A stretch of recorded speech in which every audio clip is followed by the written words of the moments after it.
Game that has gone on, और पिछले 35-40 साल से हम इसी लड़ाई में हैं कि इतिहास को सही लिखा जाए। क्यों नहीं लिखा गया, प्रश्न उनका ये था। इस पर आते हैं 1940 से सभी इतिहास में। आपको ये जान के ताज्जुब होगा कि 1918 में रूस का इतिहास पुनः लिखा गया। जिस लाइन पे मार्क्स ने कहा था, लेनिन स्टालिन ने इतिहास लिखवाया पूरा। लेकिन सन 93 में जब रूस बिखरा तो आपको जान के ये ताज्जुब होगा कि पहला काम जो हुआ था, 1 साल के अंदर अंदर वो इतिहास की पुस्तकों को उन्होंने कहा ठीक होनी चाहिए। ये पूरी की पूरी इतिहास की पुस्तकें, यही चीज़ यूरोप में हुई। इंडिया में क्यों नहीं हुआ ऐसा? भारत के जो प्रथम प्रधानमंत्री थे, उन्होंने खुद लिखा है कि I am an Hindu by birth, a Muslim by culture and a British by education and outlook.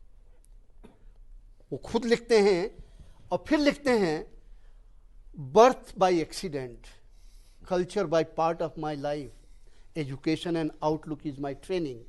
तो अब ऐसी स्थिति में अगर आप ये उन्होंने लिखा है, कई लेखों में लिखा है, तो जो प्रथम प्रधानमंत्री थे वो, उनको दिलचस्पी सिर्फ ये था, और खुद भी कहते थे कि उन्होंने कहा कि this country has to be modernise and this has to be run as per British.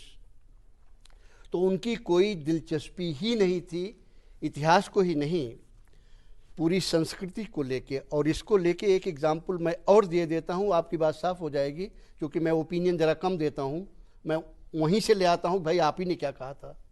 1953 में एक फ्रेंच डेलीगेशन आया और वो पांडिचेरी, यहाँ वहाँ गया, बनारस गया, चारों जगह से घूमने के बाद 25-30 लोगों का डेलीगेशन, वो अंत में 1953 में छपा हुआ है, इंटरनेट पे आप ढूंढिएगा मिल जाएगा, वो आके नेहरू जी से मिलता है। And they praise the Indian culture and civilisation, कि कितना बड़ा कल्चर है, कितनी प्राचीनता है, कितना अच्छा है, कितनी मानवता है, कितना क्या है। पंडित नेहरू ने सब सुनने के बाद 15-20 मिनट के बाद एक लाइन कह के मीटिंग डिसमिस कर दी। उनका, you are praising the very same thing I am trying to destroy.